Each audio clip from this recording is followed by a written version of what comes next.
वजीफ़ा फॉर हाजत के मौजूद सामीन, अस्सलाम वालेकुम।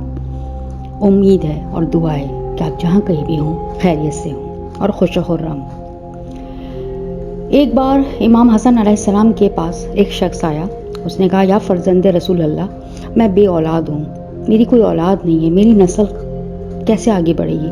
कोई वजीफ़ा, कोई अमल, कोई दुआ बता दीजिए। आपने कहा, अस्तगफार पढ़ा कर। फिर कुछ देर बाद एक शख्स और आया और कहा, या आका, मैं मुफलिस हूँ, परेशान हूँ, रिज़्क़ के दरवाजे मुझ पर बंद हो गए हैं, आप मुझे कोई अमल बता दीजिए, कोई दुआ बता दीजिए। आपने कहा, अस्तगफार पढ़ा कर। तो वहाँ बैठे एक शख्स ने कहा, या मौला, दोनों की ज़रूरियात और हाजात अलग अलग, मगर अमल और वजीफ़ा जो आपने बताया वो एक, ये कैसे कि बीमारियाँ अलग, दवा एक ही?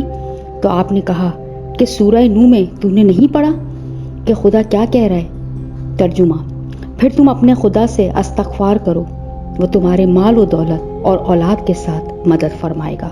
सूरह नूह आयत नंबर 10 से 12। ये वजीफ़ा कोई आम इंसान ना बताने वाला है और ना है कोई ये वजीफ़ा किसी आम शख्स ने या किसी आम इंसान ने कहा है। वो खुदा है जिसने अपने कलाम पाक में कह दिया कि अस्तगफार करो अगर मदद चाहते हो मेरी। और यह खुदा का पैगाम पहुंचाने वाला भी एक मासूम इमाम है जो सिर्फ सच और हक बोलता है। तो बस अस्तगफार का विर्द करें। अस्तगफार छोटा बड़ा मुख्तसर से मुख्तसर तरीन भी आप पढ़ सकते हैं। सिर्फ अस्तगफिरुल्लाह भी कह सकते हैं। कोई तादाद मुकर्रर नहीं, अपना आप एक रूटीन बना लें कि आपने 1000 बार, 2000 बार, 500 डेली बेसिस पे आपने अस्तगफार की तस्बीह पढ़ते रहना है, अस्तगफार बोलते रहना है। अपनी ज़बान को, कहते हैं, मैंने सुना है बहुत बड़े बड़े वली हैं, उनके बयानात हैं कि अपनी ज़बान को अस्तगफार से पाक रखो।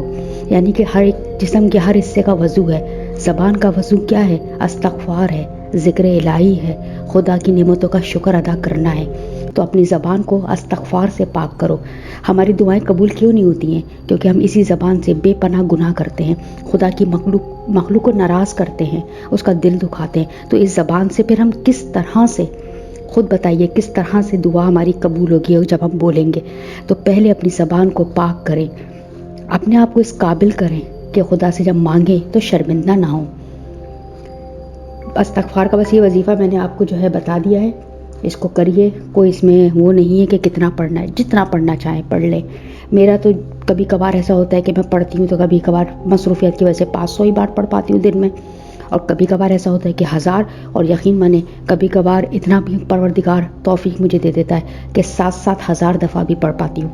बस ये तौफीकात खुदा ही देता है। खुदा से तौफीक की उम्मीद रखिए कि परवरदिगार हमको इतनी तौफीक दे कि हम उसे ज़्यादा से ज़्यादा अस्तगफार कर सकें। उम्मीद करती हूँ कि आपको दुआ पसंद आई होगी। शाबान का महीना है, रहमतों का महीना है, मग़फ़िरतों का महीना शुरू होने जा रहा है, रजब का महीना चल रहा है। इनमें अस्तगफार की बहुत ज़्यादा वैल्यू है। खूब दुआएं करें, खूब अपने लिए मग़फ़िरत मांगे, अपने महरूमीन के लिए भी मग़फ़िरत मांगे। अगली वीडियो तक के लिए मुझे इजाज़त दीजिए। लाइक एंड कमेंट ज़रूर कर दीजिएगा। अल्लाह हाफ़िज़।